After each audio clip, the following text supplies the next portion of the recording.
ನಮಸ್ಕಾರ, first tube ನ ಮತ್ತೊಂದು ವಿಡಿಯೋಗೆ ಸ್ವಾಗತ. ಇತ್ತೀಚೆಗಷ್ಟೇ ಭಾರತದ ಎದುರು ಆಪರೇಷನ್ ಸಿಂಧೂರದಲ್ಲಿ ತೀವ್ರ ಮುಖಭಂಗ ಅನುಭವಿಸಿ ಜಾಗತಿಕವಾಗಿ ಅಪಹಾಸ್ಯಕ್ಕೊಳಗಾದ ಪಾಕಿಸ್ತಾನದ ವಾಯುಪಡೆಗೆ ಇನ್ನೂ ಬುದ್ಧಿ ಬಂದಿಲ್ಲದಂತೆ ಕಾಣ್ತಾ ಇದೆ. ಹಲವಾರು ರಾಷ್ಟ್ರಗಳ ಮುಂದೆ ಭಿಕ್ಷೆ ಬೇಡ್ತಾ ಇರುವಂತಹ ಈ ಬಿಕಾರಿಸ್ತಾನ ಇದೀಗ ತಮ್ಮ ಶೌರ್ಯವನ್ನ ಪ್ರದರ್ಶಿಸಲು ಆಯ್ಕೆ ಮಾಡಿಕೊಂಡಿರುವುದು ಅತ್ಯಂತ ಅಸಹಾಯಕವಾಗಿರುವಂತಹ ಬಡಪಾಯಿ ಅಫ್ಘಾನಿಸ್ತಾನವನ್ನ. ಉತ್ತರನ ಪೌರುಷ ಒಲೆ ಮುಂದೆ ಅನ್ನೋ ಗಾದೆ ಮಾತು ಈ ಪಾಕಿಸ್ತಾನಕ್ಕೆ ಸರಿಯಾಗಿಯೇ ಸೂಟ್ ಆಗುತ್ತೆ ನೋಡಿ. ಯಾಕಂದ್ರೆ ಏರ್ ಡಿಫೆನ್ಸ್ ವ್ಯವಸ್ಥೆಗಳಿಲ್ಲದ, ರಾಡರ್ಗಳಿಲ್ಲದ, ವಾಯುಪಡೆಯೇ ಇಲ್ಲದ ನೆರೆಯ ದೇಶದ ಮೇಲೆ ಬಾಂಬ್ ದಾಳಿ ನಡೆಸುವುದು ಅಂದ್ರೆ ಅದು ಯುದ್ಧವೋ ಅಥವಾ ಒಂದು ಹುಸಿ ಶೌರ್ಯದ ಪ್ರದರ್ಶನವೋ ನೀವೇ ಹೇಳಿ. ಅದರಲ್ಲೂ ಮುಖ್ಯವಾಗಿ ಅಫ್ಘಾನಿಸ್ತಾನದ ವಿದೇಶಾಂಗ ಸಚಿವರು ಭಾರತದ ಪ್ರವಾಸದಲ್ಲಿದ್ದಾಗ ಕಂತ್ರಿ ಪಾಕಿಸ್ತಾನ ಇಂತಹದೊಂದು ದಾಳಿಯನ್ನು ನಡೆಸಿದೆ. ಇದು ಕೇವಲ ಒಂದು ದಾಳಿಯಲ್ಲ, ಇದು ಪ್ರಾದೇಶಿಕ ರಾಜಕೀಯ, ಪಾಕಿಸ್ತಾನದ ಆಂತರಿಕ ಬಿಕ್ಕಟ್ಟು ಮತ್ತು ಭಾರತ ಅಫ್ಘಾನಿಸ್ತಾನದ ಸಂಬಂಧವನ್ನ ಸಹಿಸಲಾಗದೆ ಉರುಕೊಂಡು ಮಾಡಿರುವಂತಹ ದಾಳಿ ಅಂದ್ರೆ ತಪ್ಪಾಗೋದಿಲ್ಲ. ಅಷ್ಟಕ್ಕೂ ಈ ದಾಳಿಯನ್ನ ಯಾಕೆ ನಡೆಸ್ತು? ಪಾಕಿಸ್ತಾನದ ಆಂತರಿಕ ಪರಿಸ್ಥಿತಿ ಎಷ್ಟು ಹದಗೆಟ್ಟಿದೆ, ಭಾರತ ಅಫ್ಘಾನಿಸ್ತಾನದ ಸಂಬಂಧ ಇಂತಹದ್ದು, ಈ ದಾಳಿಯು ಟಿಟಿಪಿ ಮತ್ತು ಪಾಕಿಸ್ತಾನದ ನಡುವಿನ ಭವಿಷ್ಯದ ಮೇಲೆ ಹೇಗೆ ಪರಿಣಾಮ ಬೀರುತ್ತೆ, ಈ ಎಲ್ಲಾ ಮಾಹಿತಿಯನ್ನ ಇವತ್ತಿನ ಈ ವಿಡಿಯೋದಲ್ಲಿ ನೋಡೋಣ. ಆದ್ರೆ ಅದಕ್ಕೂ ಮುನ್ನ ಭಾರತ ಈ ಸಮಯದಲ್ಲಿ ಅಫ್ಘಾನಿಸ್ತಾನಕ್ಕೆ ಸಹಾಯ ಮಾಡಬೇಕಾ ಬೇಡವಾ, ನಿಮ್ಮ ಅಭಿಪ್ರಾಯವನ್ನ ಕಮೆಂಟ್ ಮಾಡಿ ತಿಳಿಸಿ ಹಾಗೂ ವಿಡಿಯೋಗೆ ಲೈಕ್ ಕೊಡಿ. ಪಾಕಿಸ್ತಾನಕ್ಕೆ ಈಗ ಕೆರ್ಕೊಳ್ಳೋದಕ್ಕೂ ಕೂಡ ಪುರ್ಸೊತ್ತಿಲ್ಲ, ಅಷ್ಟರ ಮಟ್ಟಿಗೆ ಬಿಕ್ಕಟ್ಟನ್ನ ಎದುರಿಸ್ತಾ ಇದೆ. ಈ ಸಮಯದಲ್ಲಿ ದೇಶ ವಿದೇಶಗಳ ಮುಂದೆ ಹೋಗಿ ಭಿಕ್ಷೆ ಬೇಡಿ ಹೇಗಾದ್ರೂ ಮಾಡಿ ತನ್ನ ಜನರಿಗೆ ಒಂದೊತ್ತು ಊಟ ಹಾಕೋ ಕೆಲಸವನ್ನ ಮಾಡ್ಬೇಕಿತ್ತು. ಆದ್ರೆ ಈ ಪಾಕಿಗೆ ತನ್ನ ಜನ ಸತ್ರು ಪರವಾಗಿಲ್ಲ, ಭಾರತದ ಮುಂದೆ ನಾನು ಬಲಿಷ್ಠ ಅಂತ ತೋರಿಸಿಕೊಳ್ಳೋ ಚಾಳಿ ಇದೆ. ಒಂದ್ ಕಡೆ ಬಲೂಚಿಸ್ತಾನ ಸ್ವಾತಂತ್ರ್ಯ ಹೋರಾಟಗಾರರು ಪಾಕ್ ಸೇನೆಗೆ ಸಿಂಹ ಸ್ವಪ್ನವಾಗಿದ್ದಾರೆ. ನಿರಂತರವಾದ ದಾಳಿಗಳು, ಆತ್ಮಹತ್ಯಾ ಬಾಂಬಿಂಗ್ಗಳು ಪಾಕ್ ಸೇನೆಯ ಆತ್ಮಸ್ಥೈರ್ಯವನ್ನೇ ಕುಗ್ಗಿಸಿವೆ. ಮತ್ತೊಂದು ಕಡೆ ಆಕ್ರಮಿತ ಕಾಶ್ಮೀರದಲ್ಲಿ ಜನಸಾಮಾನ್ಯರು ಪಾಕಿಸ್ತಾನ ಸೇನೆ ಮತ್ತು ಆಡಳಿತದ ವಿರುದ್ಧ ತಿರುಗಿ ಬಿದ್ದಿದ್ದಾರೆ. ಅಲ್ಲಿನ ಕಳಪೆ ಮೂಲ ಸೌಕರ್ಯ, ವಿವೇಚನಾ ರಹಿತ ತೆರಿಗೆಗಳು ಮತ್ತು ಮಾನವ ಹಕ್ಕುಗಳ ಉಲ್ಲಂಘನೆಯಿಂದ ಕೆರಳಿದ ಜನ ಪಾಕ್ ಸೈನಿಕರನ್ನ ಕಂಡಲ್ಲಿ ಅಟ್ಟಾಡಿಸಿಕೊಂಡು ಹೊಡಿತಾ ಇದ್ದಾರೆ. ಅಂತಾರಾಷ್ಟ್ರೀಯವಾಗಿ ಮಣ್ಣು ಪಾಲು ಮಾಡಿದೆ. ಇದಷ್ಟೇ ಅಲ್ಲದೆ ಅಮೆರಿಕ ಮಾತು ಕೇಳಿ ಇಸ್ರೇಲ್ ಪ್ಯಾಲೆಸ್ತೈನ್ ಸಂಘರ್ಷದ ಕುರಿತು ಪಾಕಿಸ್ತಾನ ಗಾಜಾ ಪ್ಲಾನ್ಗೆ ಸಹಿ ಹಾಕಿದ ನಂತರ ಅಲ್ಲಿನ ಮೌಲ್ವಿಗಳು ಮತ್ತು ಧಾರ್ಮಿಕ ಸಂಘಟನೆಗಳು ತೀವ್ರ ಅಸಮಾಧಾನವನ್ನ ವ್ಯಕ್ತಪಡಿಸ್ತಾ ಇದ್ದಾರೆ. ಅದರಲ್ಲೂ ಇಸ್ಲಾಮಾಬಾದ್ ಮತ್ತು ಲಾಹೋರ್ ನಂತಹ ಪ್ರಮುಖ ಪ್ರಾಂತ್ಯಗಳಲ್ಲಿ ಟಿಎಲ್ಪಿ ಸಂಘಟನೆಯ ನೇತೃತ್ವದಲ್ಲಿ ಬೃಹತ್ ಪ್ರತಿಭಟನೆಗಳು ಶುರುವಾಗಿವೆ. ಈ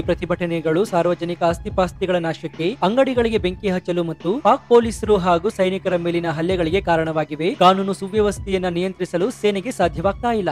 ಇದರ ಮಧ್ಯೆ ಇತ್ತೀಚೆಗೆ ಪಾಕಿಸ್ತಾನ ತನ್ನದೇ ಆದಂತಹ ಖೈಬರ್ ಪಖ್ತೂನ್ಖ್ವಾ ಪ್ರದೇಶದಲ್ಲಿ ಟಿಟಿಪಿ ನೆಲೆಗಳೆಂದು ಹೇಳಿಕೊಂಡು ಡ್ರೋನ್ ದಾಳಿಗಳನ್ನು ನಡೆಸಿತ್ತು. ಆದ್ರೆ ಈ ದಾಳಿಯಲ್ಲಿ ಉಗ್ರರು ಸಾಯುವ ಬದಲು ಹಲವಾರು ನಿರಪರಾಧಿ ನಾಗರಿಕರು, ಹೆಂಗಸರು ಮತ್ತು ಮಕ್ಕಳು ಸಾವನ್ನಪ್ಪಿದ್ರು. ಈ ದಾಳಿಗೆ ಪ್ರತಿಯಾಗಿ ಟಿಟಿಪಿ ತಕ್ಷಣ ಪ್ರತೀಕಾರ ತೀರಿಸಿಕೊಂಡಿದೆ. ಮೊನ್ನೆ ಅಕ್ಟೋಬರ್ 7ರಂದು ಖೈಬರ್ ಭಾಗದಲ್ಲಿ ನಡೆದ ಪ್ರತ್ಯೇಕ ದಾಳಿಯಲ್ಲಿ ಸೇನಾಧಿಕಾರಿಗಳು ಸೇರಿದಂತೆ ಒಟ್ಟು 11 ಪಾಕ್ ಸೈನಿಕರು ಸಾವಿಗೀಡಾಗಿದ್ದಾರೆ. ಈ ಎಲ್ಲಾ ಬೆಳವಣಿಗೆಗಳನ್ನು ಗಮನಿಸ್ತಾ ಇದ್ರೆ ಪಾಕಿಸ್ತಾನದ ಸೇನೆ ಮತ್ತು ಆಡಳಿತ ತಮ್ಮ ರಾಷ್ಟ್ರೀಯ ಶೌರ್ಯವನ್ನ ಎಲ್ಲೋ ಒಂದು ಕಡೆ ರುಜುವಾತುಪಡಿಸಬೇಕಾದಂತಹ ಅನಿವಾರ್ಯತೆಯಲ್ಲಿತ್ತು. ಜನಸಾಮಾನ್ಯರ ಗಮನವನ್ನ ಹದಗೆಟ್ಟ ಆಂತರಿಕ ಪರಿಸ್ಥಿತಿಯಿಂದ ಬೇರೆಡೆಗೆ ಸೆಳೆಯಲು ನಾವು ಇನ್ನೂ ಇದ್ದೀವಿ ಎಂಬ ಹುಸಿ ಸಂದೇಶವನ್ನ ನೀಡಬೇಕಾಗಿತ್ತು. ಇದಕ್ಕಾಗಿ ಅವರು ಅತ್ಯಂತ ಕಡಿಮೆ ಅಪಾಯಕಾರಿ ಮತ್ತು ಪ್ರತಿ ದಾಳಿಯ ಸಾಧ್ಯತೆ ಇಲ್ಲದ ಒಂದು ಸಾಫ್ಟ್ ಟಾರ್ಗೆಟ್ ಅನ್ನ ಆಯ್ಕೆ ಮಾಡಿತು, ಅದೇ ಅಫ್ಘಾನಿಸ್ತಾನ.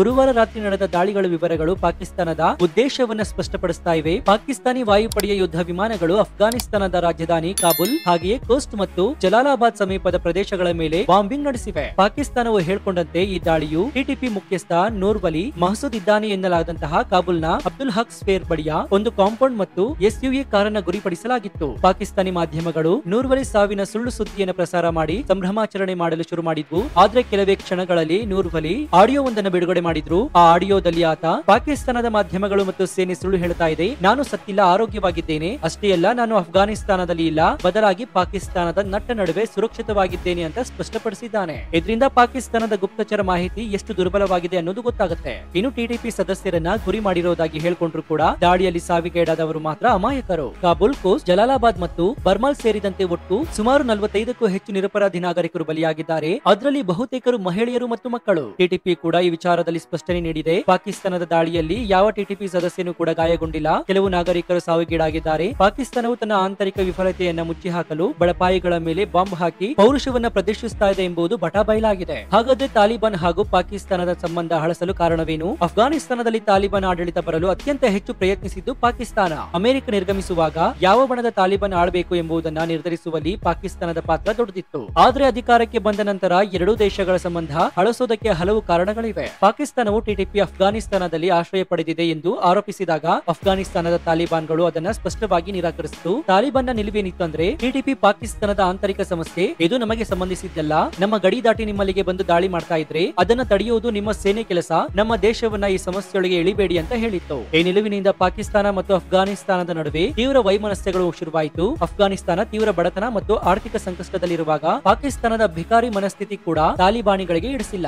ಅಫ್ಘಾನರು ತಮ್ಮ ಬಡತನದಲ್ಲಿ ನರಳುತ್ತಾ ಇದ್ರೆ ಈ ಭಿಕಾರಿ ಪಾಕಿಸ್ತಾನಿ ಅಧಿಕಾರಿಗಳು ಬಂದು ನಮ್ಮ ತಟ್ಟೆಗೂ ಕೈ ಹಾಕಲು ಶುರು ಮಾಡಿದ್ರು ಎಂಬಂತಹ ಹೇಳಿಕೆಗಳು ತಾಲಿಬಾನ್ ವಲಯದಲ್ಲಿ ಕೇಳಿದ್ವು. ಪಾಕಿಸ್ತಾನದ ಆರ್ಥಿಕ ದುರ್ಬಲತೆ ಮತ್ತು ನಿರಂತರ ಕೈಹೊಡ್ಡುವಂತಹ ನಡವಳಿಕೆ ಕೂಡ ಸಂಬಂಧ ಹಾಳಾಗಲು ಕಾರಣವಾಯಿತು. ಇನ್ನು ಇಲ್ಲಿ ಬಹಳ ಮುಖ್ಯವಾಗಿ ಪಾಕಿಸ್ತಾನದ ಈ ಬಾಂಬಿಂಗ್ ನ ಸಮಯ ಏಕೆ ಮಹತ್ವ ಪಡೆದುಕೊಳ್ಳುತ್ತೆ ಅಂತ ನೋಡೋದಾದ್ರೆ ಇದು ಭಾರತ ಮತ್ತು ಅಫ್ಘಾನ್ ಸಂಬಂಧದ ಮತ್ತಷ್ಟು ಗಟ್ಟಿಯಾಗ್ತಾ ಇರುವಂತಹ ಸಂದರ್ಭ. ಅದೇಗಂದ್ರೆ ಭಾರತವು ಅಫ್ಘಾನಿಸ್ತಾನಕ್ಕೆ ಯಾವುದೇ ಷರತ್ತುಗಳಿಲ್ಲದೆ ಆಹಾರ, ಔಷಧ ಮತ್ತು ಇತರೆ ಮಾನವೀಯ ನೆರವುಗಳನ್ನು ಸರಬರಾಜು ಮಾಡಿತು. ಈ ಮಾನವೀಯ ನೆರವು ಸಾಮಾನ್ಯ ಅಫ್ಘಾನ್ ಜನರ ಮನಸ್ಸಿನಲ್ಲಿ ಭಾರತದ ಕುರಿತು ಸಕಾರಾತ್ಮಕ ಭಾವನೆ ಮೂಡಿಸಿತು. ಯಾವ ನಿರೀಕ್ಷೆ ಇಲ್ಲದೆ ಸಹಾಯ ಮಾಡಿದ ಭಾರತದ ನಡವಳಿಕೆ ತಾಲಿಬಾನ್ ಆಡಳಿತಕ್ಕೂ ಕೂಡ ಮೆಚ್ಚುಗೆ ತಂದಿತ್ತು. ಇನ್ನು ಪ್ರಸ್ತುತ ಅಫ್ಘಾನಿಸ್ತಾನ ತಾಲಿಬಾನ್ ಆಡಳಿತವು ಅಂತಾರಾಷ್ಟ್ರೀಯ ಮಾನ್ಯತೆಗಾಗಿ ಹಂಬಲಿಸ್ತಾ ಇದೆ. ಈ ನಿಟ್ಟಿನಲ್ಲಿ ಅಫ್ಘಾನಿಸ್ತಾನ ವಿದೇಶಾಂಗ ಸಚಿವ ಅಮೀರ್ ಖಾನ್ ಮುತ್ತಕಿ 8 ದಿನಗಳ ಭಾರತ ಪ್ರವಾಸದಲ್ಲಿದ್ದಾರೆ. ಭಾರತವು ತಾಲಿಬಾನ್ ಆಡಳಿತಕ್ಕೆ ಸಂಪೂರ್ಣ ಮಾನ್ಯತೆ ನೀಡಬೇಕೆ ಅಥವಾ ಇಲ್ಲವೇ ಎಂಬ ಬಗ್ಗೆ ಇನ್ನೂ ಕೂಡ ನಿರ್ಧಾರ ಕೈಗೊಂಡಿಲ್ಲ. ಆದ್ರೆ ಭಾರತ ಯಾವ ನಿಲುವನ್ನು ತೆಗೆದುಕೊಳ್ಳುತ್ತೆ ಎಂಬುದರ ಮೇಲೆ ಇಡೀ ವಿಶ್ವದ ಕಣ್ಣಿದೆ. ಮುತ್ತಕಿ ಅವರು ವಿದೇಶಾಂಗ ಸಚಿವ ಎಸ್ ಜಯಶಂಕರ್ ಮತ್ತು ರಾಷ್ಟ್ರೀಯ ಭದ್ರತಾ ಸಲಹೆಗಾರ ಅಜಿತ್ ದೋವಲ್ ಅವರನ್ನ ಭೇಟಿ ಮಾಡಲಿದ್ದಾರೆ. ರಕ್ಷಣೆ, ಭದ್ರತೆ ಮತ್ತು ಪ್ರಾದೇಶಿಕ ಸ್ಥಿರತೆಯ ದೃಷ್ಟಿಯಿಂದ ಈ ಮಾತುಗಳು ಅತ್ಯಂತ ಮಹತ್ವದ್ದಾಗಿರುತ್ತವೆ. ಮುತ್ತಕಿ ಭಾರತ ಪ್ರವಾಸದಲ್ಲಿರುವಾಗಲೇ ಪಾಕಿಸ್ತಾನ ದಾಳಿ ಮಾಡಿರುವುದು ಅಫ್ಘಾನಿಸ್ತಾನಕ್ಕೆ ಸ್ಪಷ್ಟ ಸಂದೇಶ ನೀಡುವ ಉದ್ದೇಶದಿಂದಲೇ ಆಗಿದೆ. ಭಾರತದೊಂದಿಗೆ ನಿಮ್ಮ ಸಂಬಂಧವನ್ನ ಬಲಪಡಿಸಿದ್ರೆ ನಾವು ನಿಮ್ಮ ಮೇಲೆ ಮಿಲಿಟರಿ ಬಲವನ್ನ ಬಳಸಲು ಹಿಂಜರಿಯುವುದಿಲ್ಲ ಅಂತ ಪಾಕಿಸ್ತಾನ ಈ ದಾಳಿಯನ್ನ ಮಾಡುವ ಮೂಲಕ ತೋರಿಸಿದೆ. ಆದ್ರೆ ಇಂತಹ ಬೆದರಿಕೆಗಳು ತಾಲಿಬಾನ್ ಮೇಲೆ ಪರಿಣಾಮ ಬೀರುವ ಸಾಧ್ಯತೆ ಬಹಳ ಕಡಿಮೆ. ಬದಲಿಗೆ ಇದು ಪಾಕಿಸ್ತಾನದ ಕುರಿತು ತಾಲಿಬಾನ್ಗೆ ಇರುವಂತಹ ದ್ವೇಷವನ್ನ ಮತ್ತಷ್ಟು ಹೆಚ್ಚಿಸಲಿದೆ. ಇನ್ನು ಭಾರತೀಯ ವಿದೇಶಾಂಗ ನೀತಿ ಈಗ ಹಳೆಯ ಮಡಿವಂಟಿಕೆಯನ್ನ ಬಿಟ್ಟು ಕಾಲ ಮತ್ತು ಸಂದರ್ಭಕ್ಕೆ ತಕ್ಕಂತೆ ಬದಲಾಗ್ತಾ ಇದೆ. ಪಶ್ಚಿಮದ ದೇಶಗಳು ಮಾನವನ ಹಕ್ಕುಗಳ ಕಾರಣವನ್ನ ನೀಡಿ ತಾಲಿಬಾನ್ ಅನ್ನ ದೂರ ಇಟ್ಟಿವೆ. ಆದ್ರೆ ಈ ನಿರ್ಧಾರದಿಂದ ಅಲ್ಲಿನ ಸರ್ಕಾರ ಬದಲಾಗುವುದಿಲ್ಲ, ಹಾಗೆಯೇ ತಾಲಿಬಾನ್ಗಳ ಮನಸ್ಥಿತಿ ಕೂಡ ಬದಲಾಗುತ್ತಿಲ್ಲ. ಯಾವುದೇ ದೇಶವನ್ನ ದೂರ ಇಡುವುದರಿಂದ ಯಾರಿಗೆ ಲಾಭ?